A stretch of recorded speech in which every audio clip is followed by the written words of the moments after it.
love. Everybody know. Okay, I was gone for a minute, but I'm back now. Hello, everyone. I'm Larry Ridley. You're tuned into the NFL on EA Sports. Today's matchup could be an interesting one. The Seahawks come in as the top offense in the NFL, and they'll go up against the Rams defense that wants to meet that challenge head on.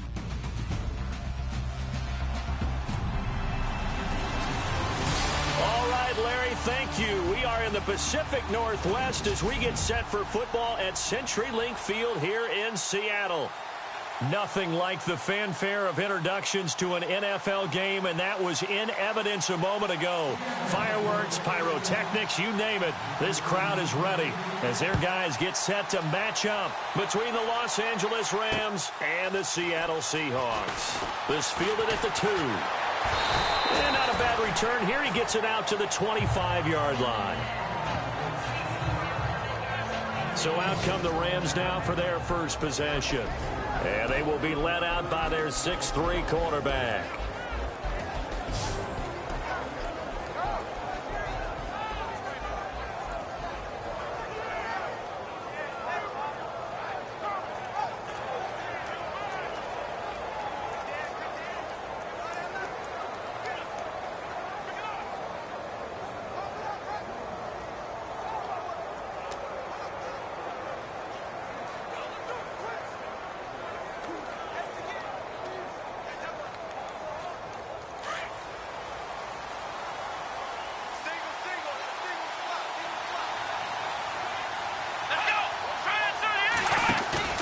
Now a play fake here on first down.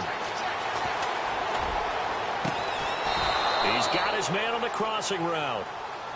And he's going to be taken down here with a penalty flag on the field. Holding offense. That's a good chunk of yardage. It's going to be canceled out. And we always talk about hidden yardage in a game. That's going to count as that because now it doesn't go on the books, but now they have to make that up again, don't they?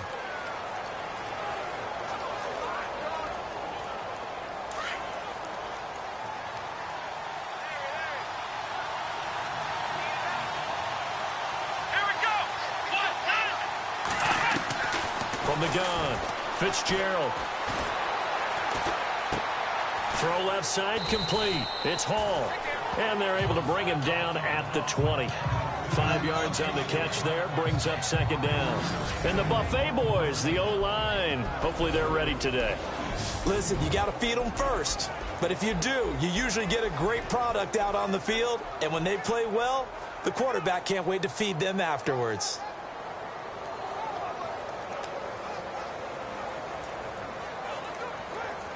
So the defense has put them in a tough spot. It's second and long.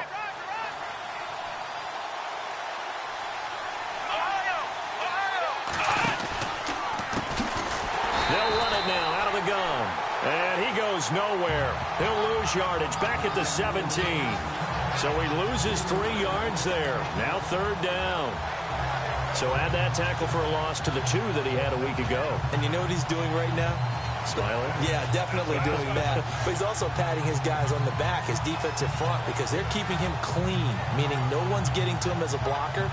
He's able to run to the football, and the plays he's making, he's spilling them in the offensive backfield.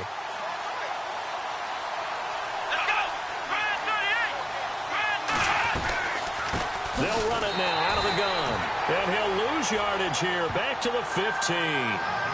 Losing 2 yards that time, and now it's fourth down. Well, as an offense, you know, some drives you have it, some drives you don't. And this one looks like a you don't. Yeah, no doubt about it. I mean, it was third and long. It was screaming for a pass. I think they tried to outguess him there with the running play. They didn't fool him at all. Went in the wrong direction. Nice job bringing that one back. 14 on the return. So out come the Seahawks now for their first possession. And out will come the leader of this offense, and that, of course, is their signal caller.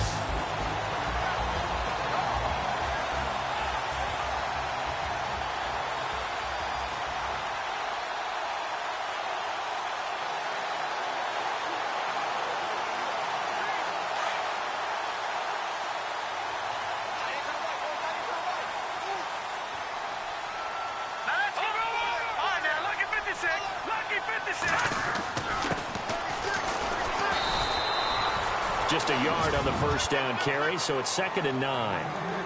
Yeah, that wasn't a big run, just a short one there. But guess what? Sometimes you treat it like boxing. You throw that jab out there, and you throw it again, then you come with a big punch later. Maybe they're just trying to set them up. Now they'll throw here out of the gun.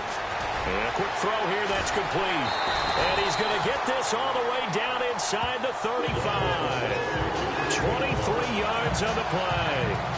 And let's face it, that what we just saw there, not a surprise, is it? I mean, this is what he does well. And if you don't tackle him as soon as he catches the ball, this is the end result. Big yardage afterwards. Got the speed, the agility, so good with run after catch. And we're only in the first quarter, so they better get a wrangle and a hold on that quickly. Yeah, you're exactly right. What's really difficult to try and defend him is if you want to press him so that you get him on the ground quickly after the catch. And all the way in, touchdown Seattle.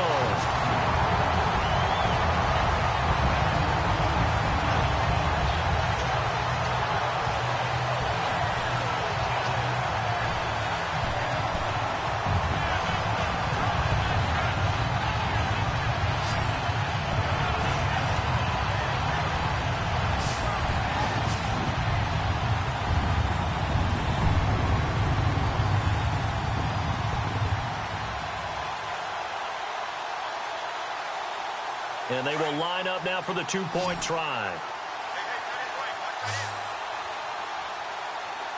Here we go now. 3-19. Now a shotgun snap as they'll look to throw. Looking middle, and it's incomplete. So unable to throw it in for 2 from the 2. Let me ask you, as a former DB, what changes there around the goal line on a two-point conversion as far as how you're defending it? You just make sure you never back up and you never retreat. You establish yourself really on the line of scrimmage, put your heels on the goal line at worst. And if they're going to throw the ball, make them throw it over your head because they're going to run out of space because of the back of the end zone. Never let a guy catch one in front of you. As the Rams offense comes back out, here is the NFC playoff picture coming into the weekend. And with the final fortnight of games upon us, teams jockeying for position. Some of these games really starting to take enormous importance as they always do this time of year. I like how you use fortnight. I'm impressed, don't you? I am impressed. That means 2 weeks, if I'm not mistaken, correct? That does. But how about exactly what you're talking about? Going down the stretch, how much importance is placed on these games. Look, everyone talks about every game's important. When you get to this time of year, maybe that importance gets quadruple. And that's where we are right now to see who can make their last run, their last push to get into the playoffs.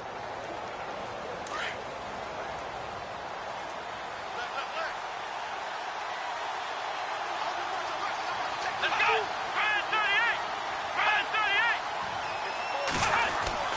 To throw on second down. Fitzgerald able to shake him off. To the sideline. Wow, what a catch. Doesn't get a lot out of it, but he is able to keep the feet in bounds. Call it a 3-yard gain, and that'll lead here to a 3rd down.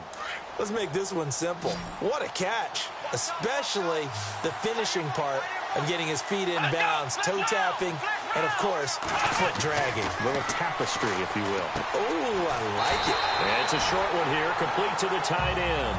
And they'll bring him down at the 27-yard line. They stop him for only 3 that time, and that'll bring up 4th down.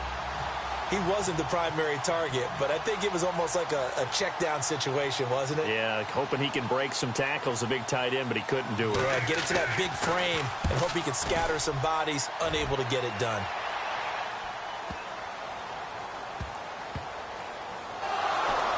And now the Rams have got it, going the other way. So not only do they get the fumble recovery on the punt, but now look at this field position. He almost took it the distance. And the ability to not just make the play, but turn it into something big, that's what coaches harp on all the time. How do we create big plays that'll change the game? And that may have been one that just did. Now a handoff here to his running back. And running room scarce here. He's going to be stopped in his tracks at the line of scrimmage. They'll say no gain on the play, and it'll be 2nd and goal.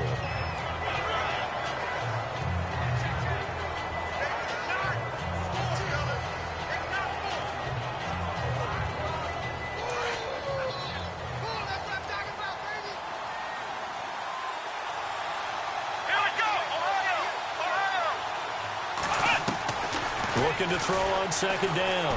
Fitzgerald. And he's going to go down. Sacked back at the 13-yard line.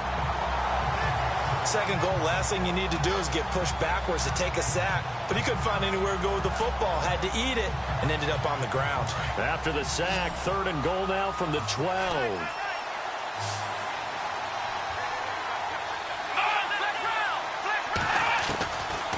Operating from the gun, Fitzgerald. And this is going to be intercepted. Able to get there and pick it. And the return won't go anywhere. They'll be back deep in their own territory at the 2-yard line.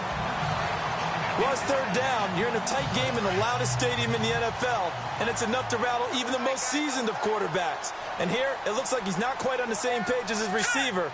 This will wind up a turnover. They'll try and start this drive in the air. They're looking for his tight end on the corner. It's complete. He was locked in. 2 trips to the end zone, Charles, over 100 yards receiving. How about the combination of route running, confidence going downfield, and the ability to go up and get the football? You're exactly right. It was hard for them to stop him. They'll look to throw here on 1st down. He couldn't quite hold it. Got hit. Ball pops out. Incomplete. And the big boys up front in the trenches, what do you think of the O-line, Charles? I love them because this is a group that's so cohesive. They know what the man next to them is going to do at all times, and they operate as a terrific unit. So the incomplete pass brings up 2nd down. Hurry up, here we go. Blue, landing. And he comes back with one complete. And they'll bring him down at the 27-yard line. They'll wind up getting 10 back as that sets him up for 3rd down. It's a game of matchups, and that's why you take your receivers and move them around a bunch, especially your best guys. And when they work out of the slot, you often hear the coaches talk about how great it is because it gives you a 2-way go. You can break out or you can break in. That makes it hard to defend. He's got his tight end on the corner route. It's complete. And he'll be taken down, but not before he gets into enemy territory. A pickup of 24 on the 3rd down conversion.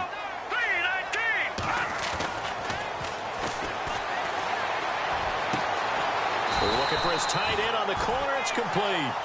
And brought down, but able to get it to their 30-yard line. Another big gainer that time. This one goes for 19 yards. As far as tight ends go, this guy's not a speed burner. He's much more of an inline blocking type of a tight end. But how about this last play? Made a nice catch and picked up a 1st down. That's what impresses me about him. When he's called upon, usually gets it done. He'll get about 6 there as he takes this one down to the 24-yard line. That's a strong pickup right there on 1st down. And as this drive goes on, we're seeing an offensive line and running game imposing its will.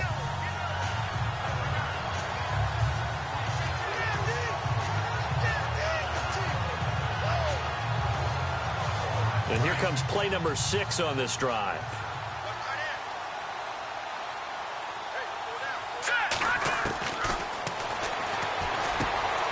Throwing into traffic there, and that's complete.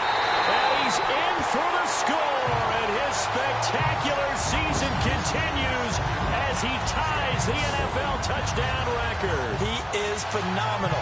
All drives that result in points hurt a defense. But when they are the sustained variety, play after play, and they just can't get off the field and stop them, that can be demoralizing.